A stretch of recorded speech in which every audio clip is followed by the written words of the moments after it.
government, something on which I believe the American people agree with him on. And last month, the administration submitted a rescissions package to Congress that would cut somewhere around $9 billion in wasteful spending with a focus on woke and wasteful foreign aid dollars. And we're going to consider that common sense legislation this week. I'd love to report that I expect strong support from senators from both parties. But incredibly, Democrats are melting down at the prospect of even the most minor cuts to federal spending. You'd think we were proposing to defund the entire government from the way they're talking, instead of proposing cuts amounting to approximately 0.1% of the federal budget. That's right, Mr. President, 0.1% of the federal budget. This bill that is inspiring such hysteria in Democrats would cut just 0.1%, or 1/1000th of the federal budget. Now, back in the day, Democrat President Bill Clinton signed into law a rescissions package that was 10 times larger as a percentage of total government spending. Yet today's Democrats can't bring themselves to even contemplate cutting just 1/1000th of the federal budget. And let's remember what kind of cuts that we're talking about here.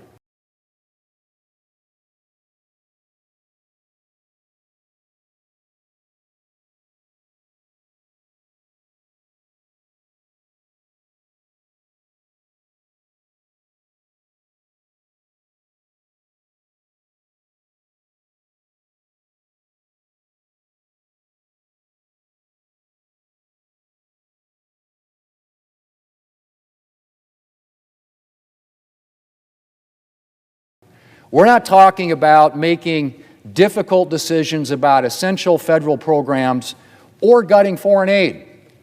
We're talking about modest cuts to funding that has been used for things to our shared security by committing to NATO's new pledge to spend 5% of its GDP on defense.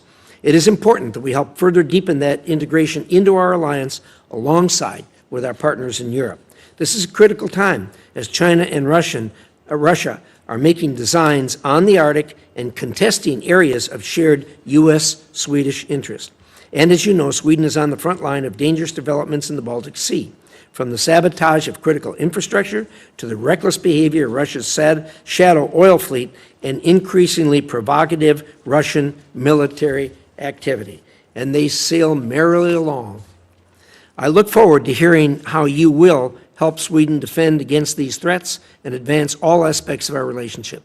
Mr. Orrigo, Portugal is an important ally of the United States, and there are many opportunities for us to deepen cooperation. Portugal has made commitments to increase spending in support of NATO's defense, and the U.S. must remain committed to ensuring it reaches their goal. The U.S. must also work with Portugal to address the critical risks it faces from heavy Chinese investment. China is working with our adversaries to undermine America and our allies, most recently by its open commitment to support Russia's war against Ukraine. European allies, like Portugal, must recognize the threats posed by China and address them accordingly. I hope you'll carry that message with you when you go to Portugal. With that, Senator Shaheen. Thank you, Mr. Chairman. Welcome to each of our nominees this morning, to your families and friends who are supporting you in this effort. Thank you for your willingness to serve, and in your case, Congressman Waltz, to continue to serve the country. Yesterday, the Senate Foreign Relations Committee minority released this report on China's growing influence at the expense of the United States.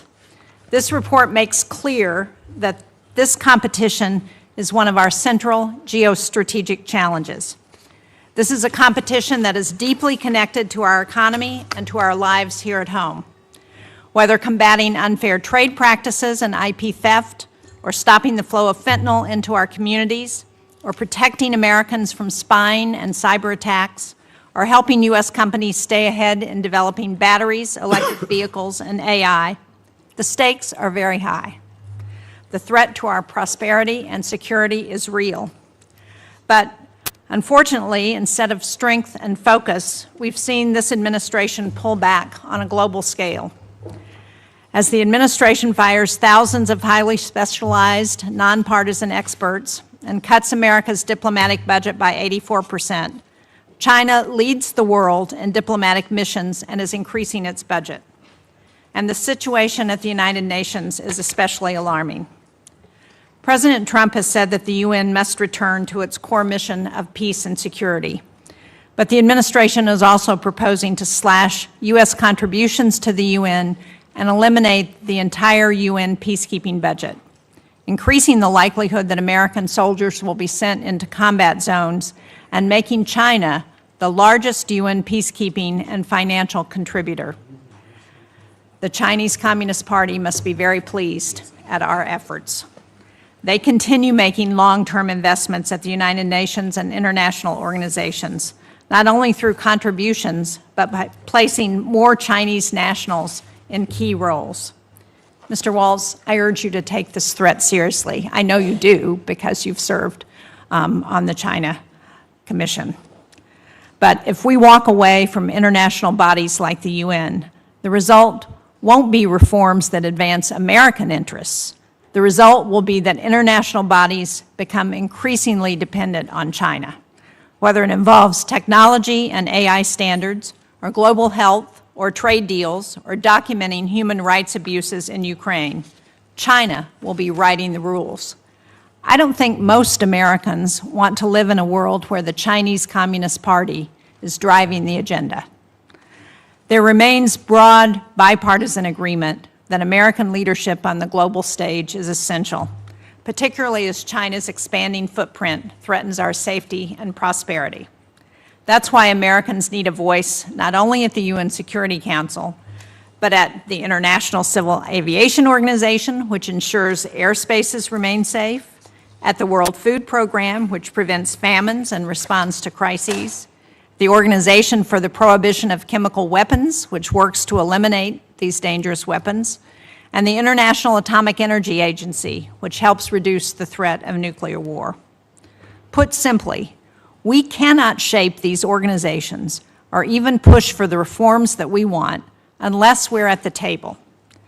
Mr. Waltz, if confirmed, I hope you will work with this committee to preserve America's ability to lead, to compete, and to shape the future on America's own terms.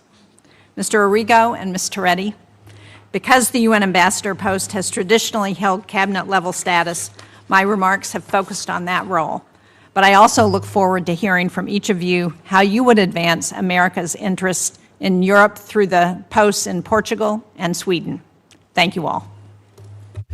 Thank you, Senator Shaheen. We'll now hear from the nominees, and we'll start with Mr. Orrigo.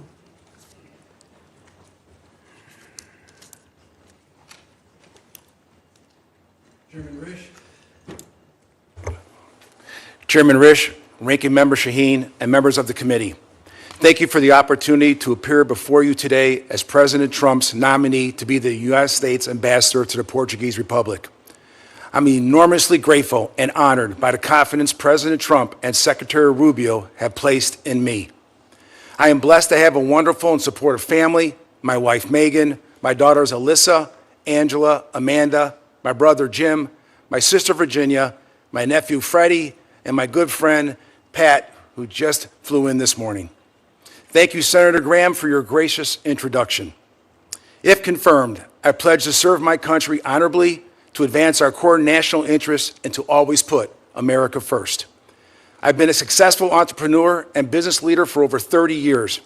During this time, my experiences have given me deep expertise in managing teams, negotiating complex issues, and most of all, building relationships. I'm confident that my professional experience and business acumen delivered over 3 decades will enable me to represent and advance U.S. interests effectively and carry out the mission President Trump has entrusted to me. I am privileged to have this opportunity today, in large part due to my family, and particularly my beloved parents, Joseph and Frances Orrigo. My father was a visionary leader behind our family business, the Orrigo Automotive Group, which he established with my brother Jim, and that eventually became one of the top auto groups in the country. As a family business, we built our brand focused on our employees, our customer relationships, and not just a transaction. which are traits I will carry forward into this next chapter. My desire to serve as ambassador and advance our core national interests are born out of the recognition of how my family and I have been blessed by the privilege of being citizens of this great nation, and now I have the opportunity to give back to my country. If confirmed, I will use all the expertise I have developed to cultivate our relationship with Portugal and to make our nation stronger, safer, and more prosperous. Portugal is a founding member of NATO and the second country to recognize American independence. Nearly 1.5 million Portuguese Americans live in the United States, helping to generate a strong and vocal pro-American sentiment in Portugal and fostering close bonds of friendship. I've had the honor of visiting the Azores Islands for a wedding just a few years ago. I was particularly struck by the breathtaking natural beauty, the rich and diverse culinary traditions, and the warm hospitality of the Portuguese people. I was fascinated by the religious, cultural, and family values that resonate deep within my own Italian heritage. The U.S. has turned to Portugal for political and material support in many peacekeeping and peacemaking efforts throughout the years, and they have always been an enthusiastic supporter of U.S. and NATO operations around the world. Portugal's hosting of the U.S. Air Force 65th Air Base Group in Leges Field in the Azores provide a key logistics hub in the Mid-Atlantic, while providing critical support for aircraft, air crews, as well as communication services to U.S. and NATO allies. If confirmed, I promise to enhance this close historic relationship in several key areas. My first objective as ambassador will always be the safety and security of American citizens abroad. Tens of thousands of Americans call Portugal home, and 2.6 million Americans visited Portugal just last year, making the United States the third largest source of tourism in Portugal. Second, I will strengthen Portugal's contributions to NATO to ensure we can achieve peace in the region through strength. Although a trusted ally, Portugal still lags behind most NATO countries by only 2% reaching this year. As ambassador, I will work with Portugal to help increase defense spending with the Hague Defense Commitment of 5% and ensure Portugal does its fair share and contributes to more of Europe's security. Finally, I will advocate for expanding our commercial ties with Portugal and addressing the national security challenges posed by rivals like China. As the United States and Portugal's largest trading partner outside the EU, there is a significant potential to grow this economic relationship. I will also work closely with Portugal to address concerns about China's investment and influence in critical sectors and to ensure our protection of our mutual economic and national security interests. If confirmed, I will also work to balance our trade relations with eliminating the trade deficit of over $3.5 billion with Portugal by seeking more export opportunities for American businesses, emphasizing the fact that America is open for business. Mr. Chairman, distinguished members of the committee, thank you for the opportunity to testify here today. I look forward to answering your questions and, if confirmed, working closely with all of you to strengthen our relationship with Portugal and advance our core national interests. Thank you.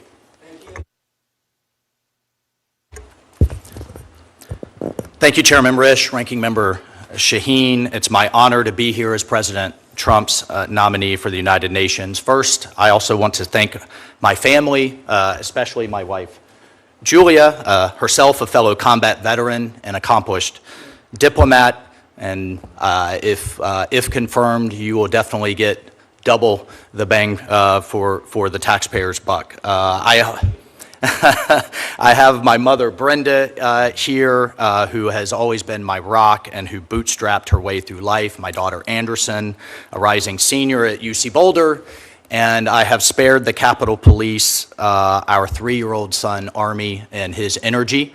I think they may have a hard time keeping up with him. But I also want to especially thank my fellow Green Berets, SEALs, veterans, and particularly the Gold Star families that are here today. We have had each other's backs through wars shaped by decisions made in this building.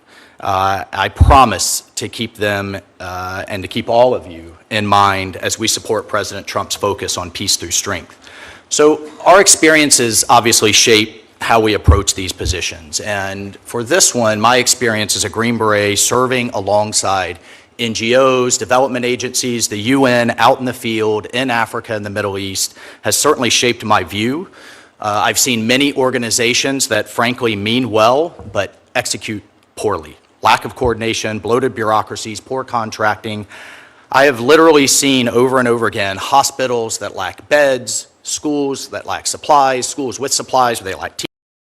And by the time the aid filters through layers of subcontractors, only pennies reach those in need. As a former congressman, I bring the perspective of representing hardworking Americans, welders, nurses, teachers, small business owners. And if we were at a town hall looking at them, could we answer their questions on whether their money was being well spent? Many of them, frankly, in my former district would ask, should we be in the UN at all? Here's how I'd answer the question. I'd answer number one, with the UN's need for reform, but also its potential. We should have one place in the world where everyone can talk, where China, Russia, Europe, the developing world can come together and resolve conflicts. But after 80 years, it's drifted from its core mission of peacemaking. We must return to the UN's charter and first principles. Peacekeeping certainly has an important role, but also needs reform. The U.S. funds 25% of these efforts, yet we have missions in Africa. I've talked to a number of you about this during our visits. They cost billions, tens of thousands of soldiers. We've had two that have been around since the 1940s with no mandate renewal and no end in sight. We must press the Security Council on length, cost, clear end states, and focusing on peacekeeping, not nation building. Countering China, absolutely, Senator Shaheen, is critical. It's absurd that the world's second largest economy is treated as a developing nation in most UN agencies that gives China favorable status. China pursues its personnel or pushes its personnel into roles at all levels, including bodies that set international standards, aviation, telecommunications, IP. U.S. leadership is essential there. America must have a strong voice, and if confirmed, I'll work with Secretary Rubio to challenge this influence. We must also challenge pervasive anti-Semitism. From 2015 to 2023, the General Assembly passed 154 resolutions against Israel versus 71 against all other nations combined. UNRWA in Gaza, with its staff involved in the October 7th massacre, its schools teaching anti-Semitic hate, must be dismantled. The reappointment of Special Rapporteur Francesca Albanese, with her calls to boycott American companies doing business with Israel, highlights this bias. President Trump's executive order, Chairman Risch, your Stand With Israel Act require withholding funds from such bodies. And I fully support Representative Elise Stefanik's proposal for an Abraham Accords caucus within the UN. Regarding budget, the UN's overall revenue has quadrupled in the last 20 years, yet I would argue we have not seen a quadrupling of world peace. It has not been commensurate. The U.S. pays more than 183 countries combined. Meanwhile, 28 countries contribute just $37,000 and $5,000 to peacekeeping. The UN has ballooned to over 80 agencies with overlapping missions that waste resources, and if confirmed, I'll push for transparency, like what we're seeing in the Secretary General's UN 80 reform plan, calling for a 20% staff cut. It's worth remembering that despite the cuts, the U.S. is by far the most generous nation in the world. And finally, the UN's radical politicization. Such reports as, quote, stolen Native American land, reports and investigations, quote, called the George Floyd mechanism, labeling American police in America as systemically racist, with input from countries like Cuba and Venezuela, it's unacceptable. Mr. Chairman, Ronald Reagan once said the UN can, quote, solve problems or spread discord. He said the choice is ours. In just 6 months, President Trump has brought dozens of hostages home, justice for our Abbey Gate Gold Star families, secured the border, denied Iran a nuclear weapon, brought ceasefires to conflicts in Africa, the Middle East, and Asia. Yet there is still tremendous work to be done. I'm confident under this president's leadership, we can continue to spread peace and prosperity, and I'm confident we can make the UN great again. Thank you, Mr. Chairman. Thank you, Mr. Waltz. Ms. Toretti. Chairman Risch, Ranking Member Shaheen, and distinguished members of the committee. It is an honor to appear before you today as the nominee. Should I start again? We heard you. Go ahead. I'm pretty loud. It's an honor to be here today as the nominee for ambassador to the Kingdom of Sweden. I'm deeply grateful to President Trump for the trust and honor he has placed to me with this nomination. I am committed to serving the United States with dedication and integrity, and I look forward to working closely with the esteemed committee to advance our nation's interest in Sweden. It is a humbling experience indeed to be nominated for a position such as this, yet I sit before you today prepared to share with you how my experiences in business, philanthropy, and public service have prepared me for this moment. Before going further, however, perhaps my greatest accomplishments are what I consider to be my greatest gifts. My sons, Joe, Max, and Matthew. I am proud of the men they have grown up to be. The three of them are my pride and joy, and my concern for their future was the primary motivation which compelled me to political activism many years ago. And I am so glad to have my son Matthew here with me today. My journey to sitting before you today began arguably in 1990 when I assumed leadership of our family business, the S.W. Jack Drilling Company, following the sudden passing of my father. Despite what many thought of me as a young woman finding my way in a field dominated by men, I succeeded and continued to forge a career deep in leadership experience, business acumen, and volunteer service. Today, I am the chairwoman of S&T Bank Board, a board I have been proud to serve since 1987.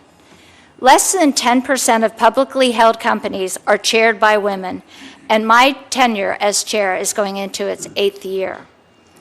Throughout my adult life, I have sought to bring my experience in business to support a wide range of nonprofit organizations, from supporting the creative arts as chairman of the Andy Warhol Museum, to director of the NCAA Leadership Advisory Board, to the vice chairman of the Pennsylvania State System of Higher Education. For those of you who know me, you know I care deeply about creating opportunities for women in the workplace and in the community. I am proud to have founded numerous programs that train and nurture women in the political arena. I have lived my adult life seeking to provide women opportunities to succeed, a passion which has been a defining characteristic of my adult life. As a native of rural Pennsylvania, serving my community has always remained at the forefront. I have spearheaded many economic development projects, including the construction of an Urban Outfitters distribution center in my county, and was the inspiration for the creation of an osteopathic school in the university located in my community. If confirmed, my primary goals will be to make America safer, stronger, and more prosperous. Above all, I will prioritize the safety of American citizens traveling or living in Sweden, providing them with the support and protection they deserve. I will strengthen our economic ties with Sweden and ensure that American business have the fair opportunities to thrive in the Swedish market. I will cooperate with Sweden to tackle global challenges, drawing on our respective strengths to address multifaceted threats posed by China, Iran, and others. Sweden's recent accession to the NATO alliance marked a significant milestone in European collective defense efforts. Sweden brings a wealth of defense capabilities to the table, including a robust defense industrial base that is renowned for its innovation and technological advancements. The expertise in advancing military technologies and experience operating in harsh environments will enhance our ability to respond to emerging threats. If confirmed, I will work closely with our Swedish counterparts to ensure that our defense cooperation grows even stronger. Economic priorities will also be at the forefront of my agenda, and if confirmed, I will seek to close the trade deficit between our two nations and deliver President Trump's America First foreign policy.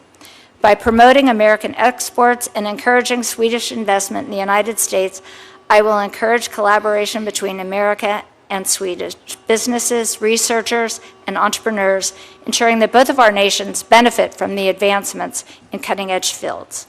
I also want to recognize the role Sweden played in America's growth. Today, over 3.3 million Americans trace their family roots to Sweden. Swedish Americans have made significant contributions to our cultural, economic, and social fabric. They have enriched our society and fostered a deep understanding and appreciation of Swedish culture. These bonds, along with ties forged through trade, travel, and defense, contribute to a unique, vibrant, and growing relationship. In conclusion, I am honored to have the opportunity to serve as the United States Ambassador to Sweden. If confirmed, I am committed to advancing our nation's interests, strengthening our bilateral relationship, and serving the American people. Thank you for your time and consideration, and I welcome your questions. Thank you very much. Appreciate that. We'll now do a round of 5-minute questions. I'm going to start with myself. Mr. Waltz, thank you for those remarks. Really impressive. Clearly, you have a good handle on what you're facing up at the UN, undoubtedly as a result of your service in the House and head of NSC. But I think you laid this thing out absolutely black and white. It's amazing to me that the American people get this a lot better than the members of Congress do, it seems like to me. We've had some towns in Idaho that for many years had a sign outside that said Kiwanis meets at such and such a time, and this group meets at such and such a time, UN-free zone. And they got it. There isn't a lot going on right now that is helpful to us. I met with Secretary Guterres, comes in all the time to check the box, I guess, and I go over with him, and he gets pretty disgusted with me when I say, "What are you doing?" And he ticks off, "Oh, we're passing out food here." "Yeah, that's our money." "What else you doing?" "Well, we're keeping peace." "Well, yeah, that's our money."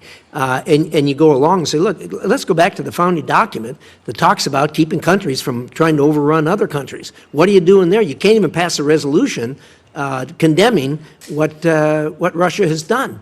What good are you? We're spending all this money. What are we getting for it? You know, and then, of course, when you get things as atrocious as the fact that taxpayer money, there were people who who went with Hamas, members of Hamas, that invaded Israel and murdered people and took hostages that were on the payroll of UNRWA, which is on the payroll of the UN, which is on the payroll of United States taxpayers. I mean, it's just outrageous.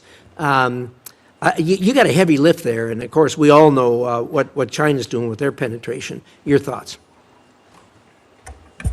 Well, thank you, Mr. Chairman. I appreciate that. I share your concerns. The President, Secretary Rubio share your concerns, and these are the concerns of our constituents. How are we going to be great stewards, the best stewards we possibly can be of their money, their hard-earned money? There's a number of reviews underway and that have been underway to take a good look at that, and how do we get the UN back to basics? There is good and meaningful work to be done. And I would be honored, if confirmed, to go represent the United States there. We have the snapback sanctions with Iran that Germany just invoked as part of the JCPOA because of Iran's violations of its obligations under the Nuclear Proliferation Treaty. Of course, we have the bold opening that the President announced in his trip to the Middle East and led in the opportunity in Syria that we have to watch very closely, but we have a number of sanctions that we need to lift there in order to realize those opportunities that many in the region are looking forward to engaging on. And I have to tell you, person after person, official after official said, can we get some leadership up there to roll those sanctions back that the President has now done under his executive order so that we can prevent Syria from devolving back into chaos. Of course, we have a number of peacekeeping missions that all too often these mandate renewals, which typically happen every year. I mentioned two that are just open-ended that have never happened. Those are opportunities to get better results, frankly, and to question those things that I laid out. How long, how much, what are we going to accomplish? And then, of course, we have the General Assembly, the world leaders assembling this September. So if confirmed, there is a lot of work to be done. I do think there's some goodness to be done, but it must come on the back of major reform.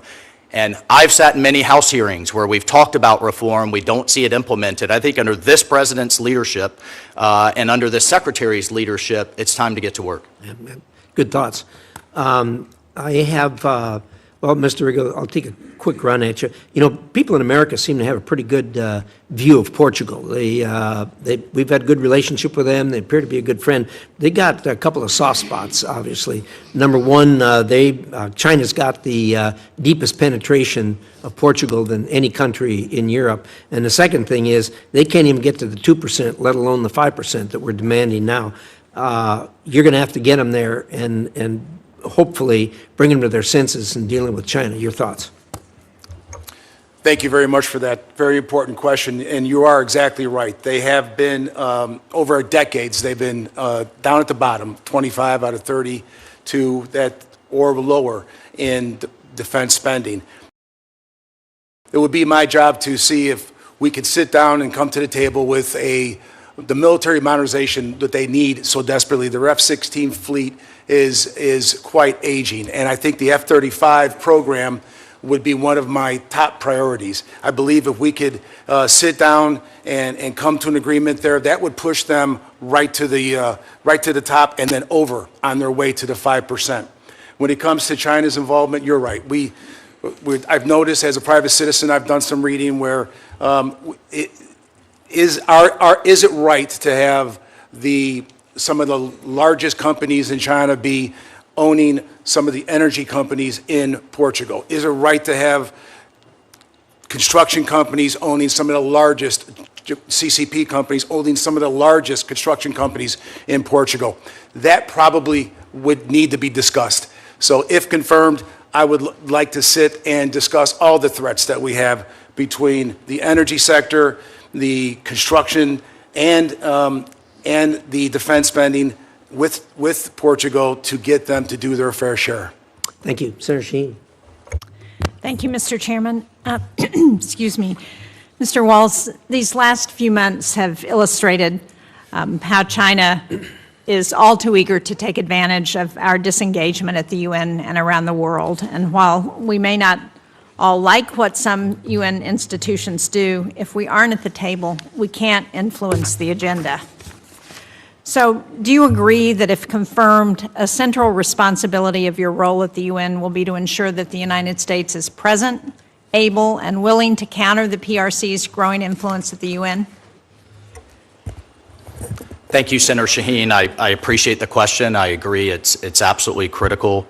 And if confirmed, yes, I agree. I will take just a second to point out, under the first Trump administration, under the 2018 National Security Strategy, he really led the pivot, which I think pivoted the entire national security apparatus in Washington, D.C., away from the Middle East, away from counterterrorism, not as a zero sum, but to focus on the near-peer threat that China absolutely is. And then just in this administration, Secretary Rubio's first trip was down to Panama to address what we've all heard, hearing after hearing, an encroachment on the Panama Canal, a strategic waterway. Panama is now the first Latin American country in decades to back away from the Belt and Road Initiative.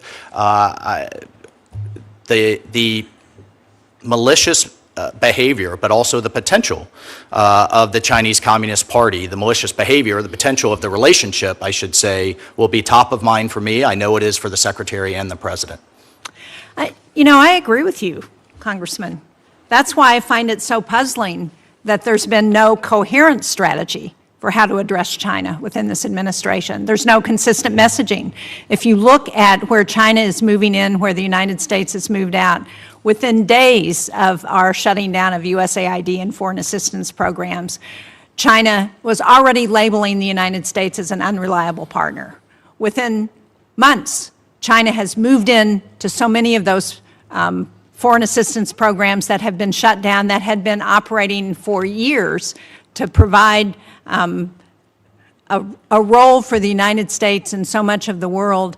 And we have packed up our bags and gone home, and China's there. They're on the ground. And if you read the report, you will see instance after instance that questions why what we're doing makes us stronger against China and allows us to compete. So let me ask another question about the UN, because this administration has outlined a host of cuts to UN and its sub-agencies. It makes no secret of its disdain for multilateral institutions, but I haven't seen a plan from the administration on how it intends to push back against the PRC's influence. So can you describe how you think we should be doing that?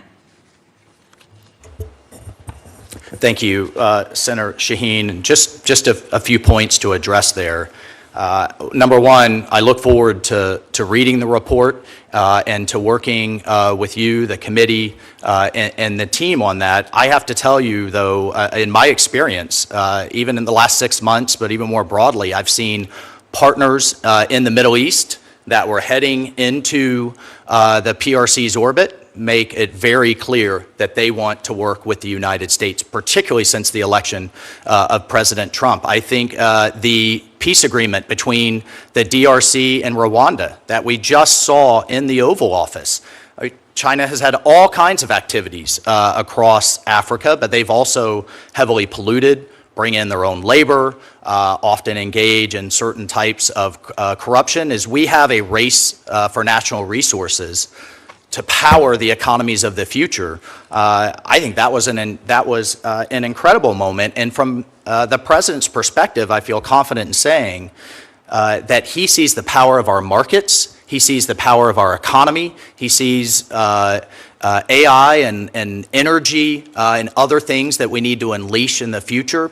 First and foremost, of course, we have to have a strong and capable military, but truly where he's seeking to win this competition, and we will win it, is through those economic endeavors. And I'll also say, to answer your question more directly with the UN, we've actually seen leadership of major agencies by the PRC go down. This was an initiative started in the first Trump administration. There's an office now in the State Department International Organizations. It's very focused on these races. They've gone from 4 to 1. But I take your point. They're also pushing their folks at the mid and lower levels, and we need to compete in that space. Well, thank you. I appreciate that. Can I just, I'm a little over time, but I'd like to hear your thoughts on what the UN's role in Syria should be as we're looking at, I think the Trump administration has taken important steps to removing barriers around the sanctions that have been a problem for Syria moving forward. So what should the UN's role be there? Thank you, Senator. It's something that Secretary Rubio in particular, but the entire administration has looked very closely at. I mean, since we had the fall of the Assad regime during the transition, I actually think it was a bit of a good news bipartisan story on how everyone worked together to make what has been a bold step in the president lifting sanctions. So to answer your question directly, first and foremost, if confirmed, is to work with our allies and partners. We have literally years and layers of sanctions that were intended for the Assad regime, counter-Iranian influence, and as the Saudis, the Emiratis, our Gulf Arab allies, the Turks in particular, under now the leadership of Ambassador Tom Barrack, I think there's tremendous opportunity there, but we have a moment. It almost reminds me of kind of the post-Libya phase, where we have a moment that we can seize, or if Syria devolves into chaos, I think it could pull the region with it. But right now, it's a moment of opportunity, and I hope to complement both Special Envoy Witkoff, Secretary Rubio, Ambassador Barrack, and others with our efforts up in the UN. Well, hopefully we'll do better in Syria than we did in Libya. Thank you, Mr. Chairman. Amen to that. Senator Shaheen, thank you for that. And Senator Waltz, thank you for your focus on both Syria and Lebanon are really, I think most people, if not everybody on this committee, really views that this is a critical moment and an opportunity. Obviously, there's problems. There's a history there that bears watching. But whenever we engage in these things, the people there got to want it more than we do. And we see that in dealing with both the Lebanese and the Syrians. We hope it can come to fruition. It bears watching, but we'll appreciate your strong hand on the tiller there. So with that, Senator Ricketts is yielding to Senator Hagerty for now. Thank you, Mr. Chairman. Thank you, Senator Ricketts, for the time accommodation. And to each of you, I want to congratulate you for your nomination to represent the greatest country in the world. You're going to have a wonderful and exceptional experience should you be confirmed. No surprise, we live in a very challenging and dangerous world right now. And it's only going to be through the talents and the sacrifices of you and your families that we're going to be able to ensure America's prosperity and America's security in the world. So thank you for your willingness to serve. I'm going to turn my attention, no surprise, to you, Mr. Waltz. You're getting ready to take on a very critical role at a place that was founded on some very fundamental principles. You think about the principles of the UN and its founding: freedom, peace, human rights. Those are the founding documents. That was in the Charter of the United Nations. Today, what we see happening at the UN is far divorced from those founding principles. Instead, what we find is an overly politicized organization, one that tends to criticize and work against the interest of the United States and its allies, and frankly, one that actually supports authoritarian regimes in many cases, advancing their interest over those of the United States. As our chairman mentioned, we're the largest donor. The United States is the largest donor to the UN. Yet, at the same time, we're not getting the type of results we see. And I'm going to cite the example that you brought up, Chairman Risch. What happened on October the 7th? That was an absolute disgrace when we found out that people on the United Nations payroll were actually involved in the Hamas attack. Yet what happens from senior leaders at the UN? They use every opportunity they possibly can to criticize Israel. Yet at the same time, they diminish the role of their own personnel in those attacks. It's absolutely shocking to me. And what I'd like to hear from you, Mr. Waltz, is what are, a two-part question actually, what are the most important challenges you see at the UN that we face as a nation, that the United States faces at the UN? And then two, what is your intention to address those challenges? Thank you, Senator, and I certainly share those views. I think first and foremost is we need to drive reform. As I've shared with a number of you during our office visits, I understand there is concern about the President's budget request, but I see it also as a moment of opportunity.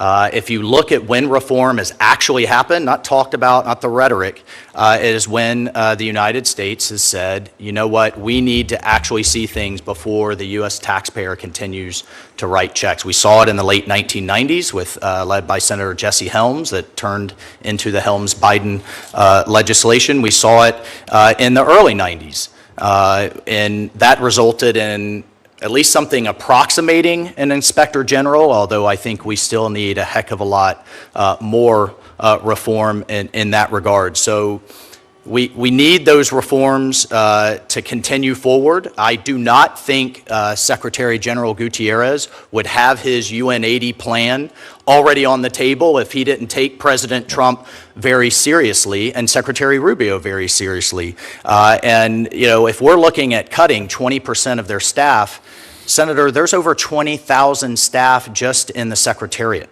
And these are in pretty expensive places like Geneva, Vienna, Rome, New York.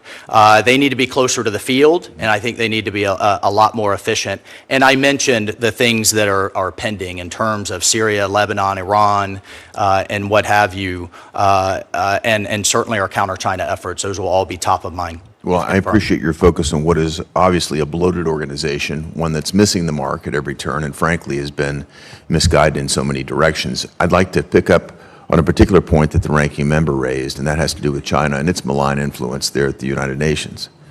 What I've seen China do is essentially weaponize the UN in certain instances to be able to advance their own ambitions, to be able to do this, frankly, at the expense of United States interests. And again, I'd like to hear what your thoughts are in terms of what you might do to specifically address China's malign influence and make certain that the United States interests are held in priority. Thank you, Senator. Absolutely. I think first and foremost, as I mentioned in my opening remarks, the favoritism that the second largest economy and our competitor receives by being treated as a developing country, one, it aligns with the G77, which is a collection of countries, many of whom actually are top recipients of USAID, except their voting coincidence rate with us is at the bottom. Two, for example, the World Bank classifies China as an upper middle income country for the past 15 years. They continue to make concessionary loans to China funded by the U.S. taxpayer. That's one of a number of examples. They're pursuing an AI agenda. I don't know, I mean, we always have to keep our sovereignty in mind. I think that's a place where we can engage, and we certainly need to block and tackle in these forums. Well, we look forward to working with you, and I want to thank Senator Ricketts for allowing me to move forward in time. Thank you, Mr. Chairman. Thank you, Senator Hagerty. Senator Merkley. Well, thank you very much, Mr. Chair, and it's a pleasure to have you all here. And certainly, the United Nations is a chance to be surrounded by diplomats from other nations to enhance the conversation about challenging world circumstances. So it's a critical part of our foreign policy efforts. I wanted to mention a couple different issues. One is that Secretary Rubio, as a senator, worked together with me on the Uyghur Forced Labor Prevention Act. It has been effective unlike no other measure in the world because of a rebuttable presumption that goods made from certain parts of China are in fact made of slave labor. So we've rejected many, many products. The challenge of this is that they're simply re-exported to other nations, particularly to Canada, if they're coming in on the west coast of the United States.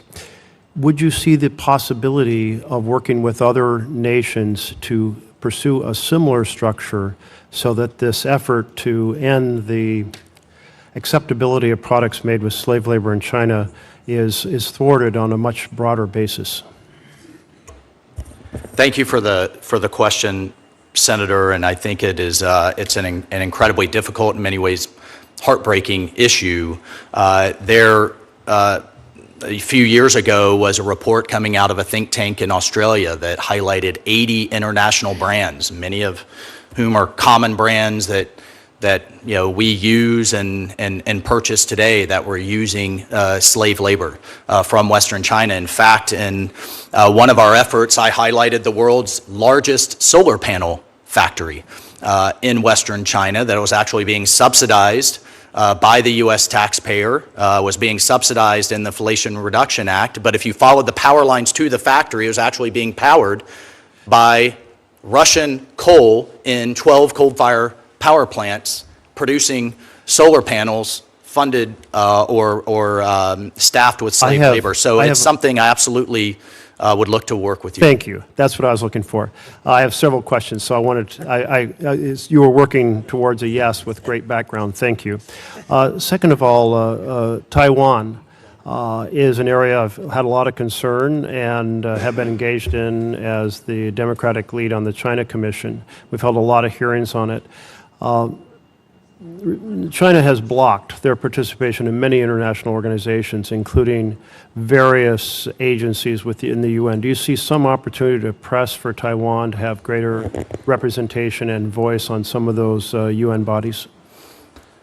Senator, I support, the United States supports Taiwan's meaningful participation in international organizations. As you know, we have longstanding One China policy. It's governed by the Taiwan Relations Act, the 3 communiques, and the 6 assurances. And unless directed otherwise, that is the policy I will execute if confirmed as ambassador to the UN. Thank you. And I do think even apart from the UN, there's other international bodies that we could advocate for Taiwan to have a voice in. And it would be a well-received indirect message of our support for Taiwan on the broader issues of security. Turning to Iran, a week ago, the president said, I'll tell you that in my view, I hope it's over. I think Iran wants to meet. I think they want to make peace, and I'm all for it. It seems like there's a win-win opportunity here. Iran has said it doesn't want to pursue a nuclear weapon, and our intelligence has confirmed that. In the past, they've accepted very steep limits on enrichment, just at 3.67%, well below the 90%. And there's a deep weariness over the very stagnant economy in Iran that really has not served the aspirations of the Iranian people. So there is a framework and a possibility for an enduring peace in which Iran is nuclear weapon free. We guarantee that there's no plutonium path, uranium path, or surreptitious path, covert path, that they stop supporting militias through the arc that extends clear to Syria and Lebanon, and that there's a more prosperous economy so the Iranian people return to being kind of full members of the international community. You mentioned that Germany, but also United Kingdom and France have all said they're going to snap back on JCPOA. Can you use, will you work to utilize your role at the United Nations to find this win-win solution to the situation with Iran? Yep. Thank you, Senator. And when I, just to clarify, when I mentioned Germany, my understanding is Germany is actually, as part of the E3, has actually triggered the mechanism. As you know, there is a multi-week cure period and then another 30-day period before the snapback provisions expire on October 18th. So if confirmed, yes, I would fully engage in that process and have been working with our allies, as has Special Envoy Witkoff and Secretary Rubio. To Iran, I mean, first and foremost, I think we need to recognize and thank our amazing B-2 pilots, everything and everyone that worked with them, from maintainers, refuelers, to the intelligence community, to make sure Iran can never have a nuclear weapon, which the president has been clear on his goal for quite some time. In terms of negotiations, the president has made it very clear that he hopes for a better future for the Iranian people. I think we all do. And we engaged in diplomacy, working with our partners in Oman, but we also made it very clear that they could not have a domestic enrichment capability. If they want to have a 1-2-3 agreement like our allies in the UAE, if they want to buy material, if they want to have a civil program, I think that's again, until directed otherwise, that is absolutely on the table. So this is a moment with Syria, with Lebanon, with the Abraham Accords, that I think we could see prosperity, but the regime has to make a decision to move away from its desire to have a nuclear weapon. Thank you. My time is out. Thank you. Thank you, Senator. Thank you much, Mr. Waltz. You're correct. The problem is not with the Iranian people. The problem's with the Iranian regime. We wish they could move away from that. In any event, Senator Ricketts, you're up. Great. Thank you, Mr. Chairman. Thank you to all of our nominees, and congratulations on your nomination, and thank you for your willingness to serve our great nation.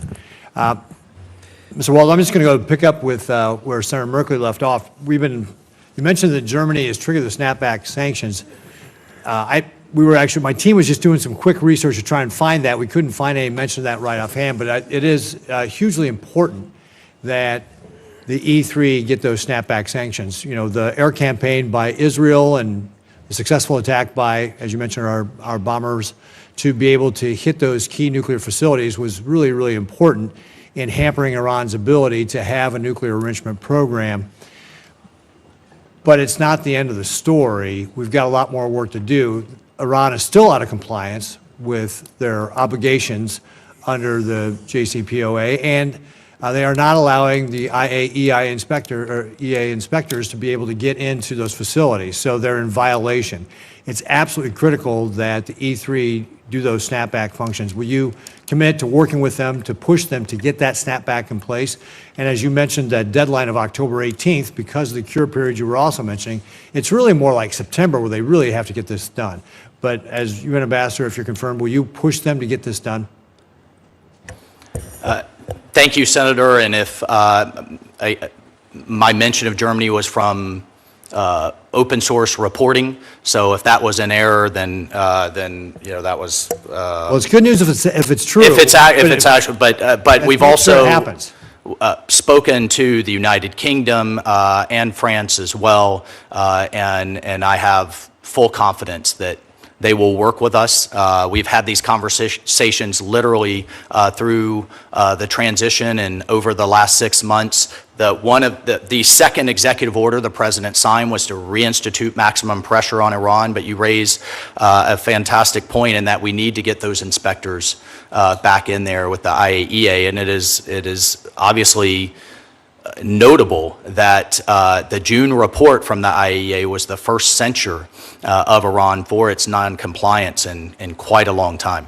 And one of the things Iran always says is they want this program for peaceful means, yet there's no reason they need to have an enrichment program to have a civilian nuclear program. 23 other nations are doing it without having enrichment facilities.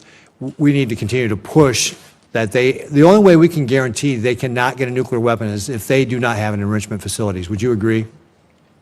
I would, as both the president and the secretary have said, Senator, and I think the most amazing aspect of this episode was that the president truly sought diplomacy first. He took bold and decisive action along with our ally Israel, and then immediately returned the situation right back to a ceasefire to again engage in diplomacy. So when President Trump says he puts diplomacy first, I've seen it firsthand, and I would be honored if confirmed to continue to participate in it. Well, let's talk about one of our best friends in the Middle East, certainly is Israel. And you mentioned in your opening remarks the anti-Semitism that is just rampant in the United Nations. And I think you gave the stat that there were more resolutions targeting Israel than all other nations combined by double. And it's just stunning what the United Nations has done. So as the UN ambassador, if you're confirmed, what specific actions can you take to shut down this anti-Semitism at the UN and the anti-Israeli basis? What's going on? Well, thank you, Senator. And it is pervasive. I could probably spend the rest of this hearing, sadly, highlighting the anti-Semitic activities, one aspect of which is known as Article 7 in the Human Rights Council, that Israel is the only nation with a standing mandate to highlight its, quote, human rights abuses every single meeting, and it's been going on for decades. I mentioned the number of resolutions